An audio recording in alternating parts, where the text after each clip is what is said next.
up for Kevin some more, please. Fucking awesome. Give it up for Jimmy. Give it up for Jimmy one more time. Fucking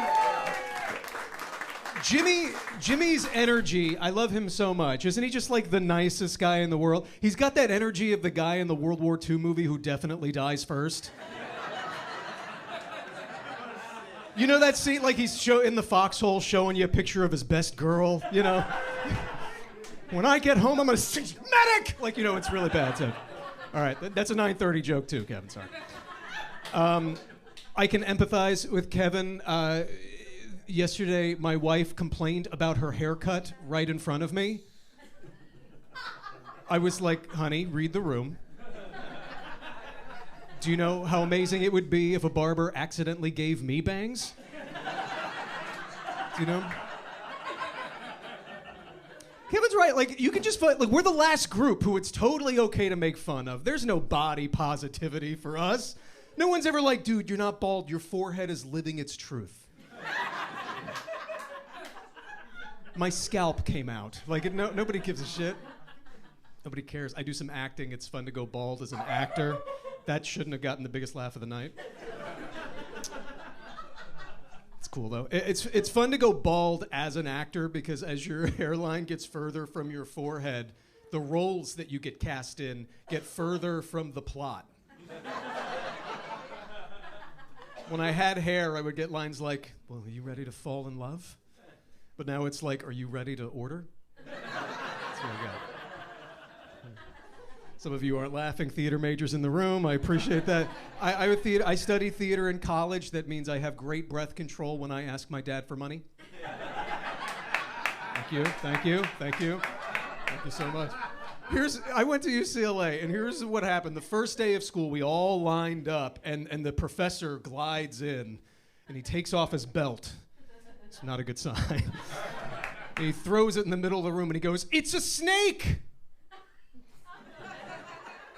And you just watch like 50 kids all go like, it's $50,000 a year. Oh my God, a snake! Like we all just... I don't know how to relate to people who went to school for real shit. That's my point. I have lawyer friends, they're like, passing the bar was hard. I'm like, yeah, I had to lie on the floor and be a pond.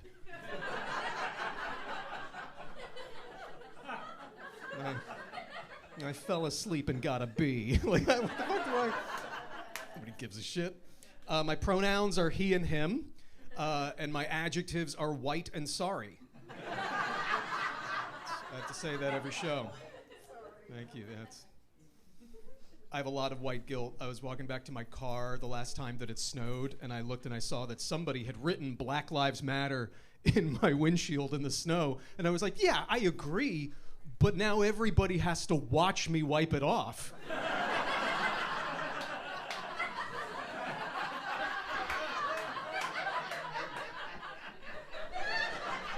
Not good. Oh, it's not good. I know there's like a lot of comics who are like, fuck it, I'm gonna spit the truth. I don't care if I get canceled. I'm terrified of getting canceled. Like, I'm worried about like cultural appropriation. So when Ancestry told me I was 2% Ashkenazi, I was like, great, I'll write 2% of a Jewish joke. So this rabbi,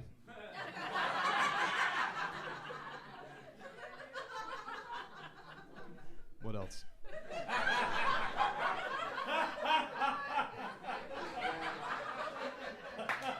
That's all I get, so that's all I could do. You know.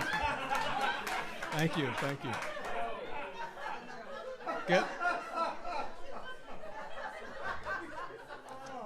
It's an applause break from 2% of a joke right there. That's not bad, I like that shit. I'm also straight, but I don't know. Anybody, like... I think we're at the point where we can all agree, like, if you meet someone who's like, I'm definitely straight, I'm like, well, then you definitely haven't had that moment yet. We should reclassify it. Nobody's straight. You're straight until. Like, how about that? Like me, I'm straight until the Allstate guy asks if I'm in good hands. I'm like, Daddy, I think that's your job. Wait, what happened? What?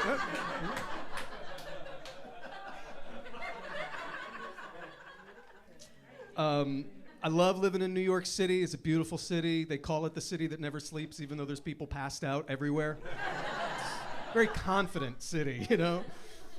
We all think we're good people, but we're all just like, you know, avoiding all the shit that's going on around us. I'm the worst. I had my headphones in the other day. I avoided eye contact with a homeless man while I was singing along to Michael Jackson's Man in the Mirror.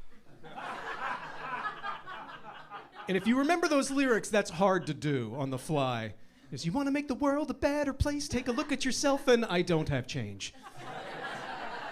Na na na, na na na, na na na na.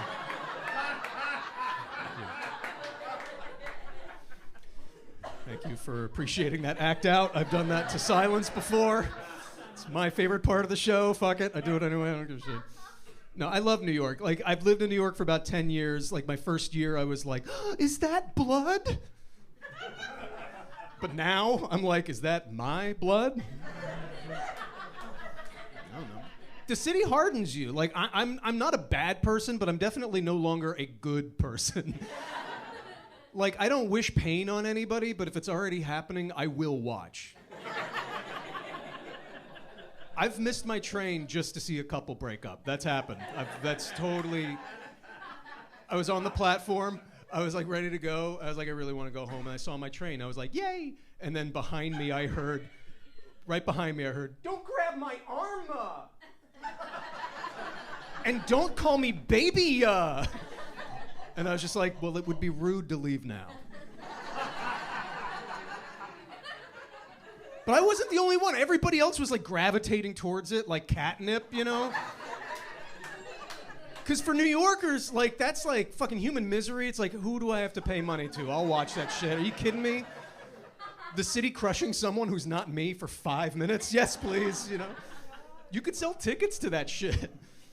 You already have a guy in Times Square for the tourists going like, I got Les Mis, I got Kinky Boots. There should be somebody right next to him for New Yorkers going, I got a guy trying to get a mattress up a 3-story walk-up.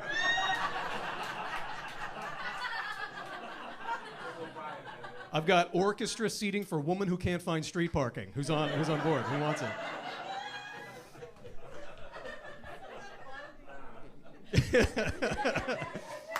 My favorite part about New York is that you never know what the fuck you're gonna see. Because like you turn one corner, you're like, that's the most beautiful woman I've ever seen. You turn the next corner, he's dead. You know, there's no... You just accept everything you see, like the logic of a dream. You know how like when you have a dream, you're like, whatever, like I'll take it. I'll do. In fact, if you were talking about a nightmare that you had and a New Yorker came late to the conversation, he has no idea you're talking about a dream. You could be like, I saw a rubber duck floating in a pool of blood, and there was a puma with a man's face. New Yorker's like, where, Port Authority? I think I saw that too. Today, I saw that today. My favorite part about New York is that, you know, like, you're never a New Yorker no matter how long you've been here.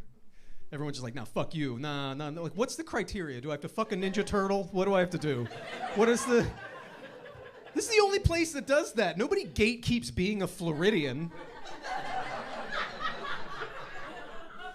Sorry, you're not from Boca till you get real estate advice from a manatee. I'm so sorry. So sorry.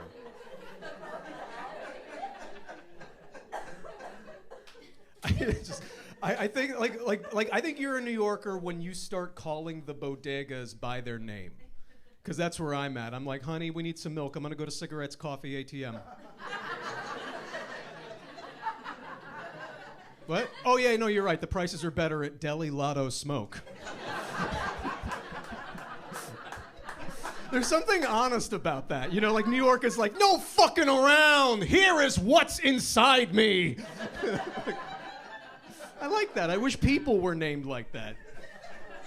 You know? Dating would be easier. You just walk up, anxiety, bipolar, OCD. Hi, good to meet you.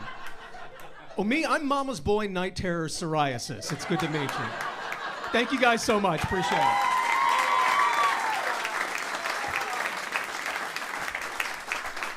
I would say Dave Columbo, but I want to call him fucking orchestra seating for a woman finding parking. That That is a New York fucking joke. That is.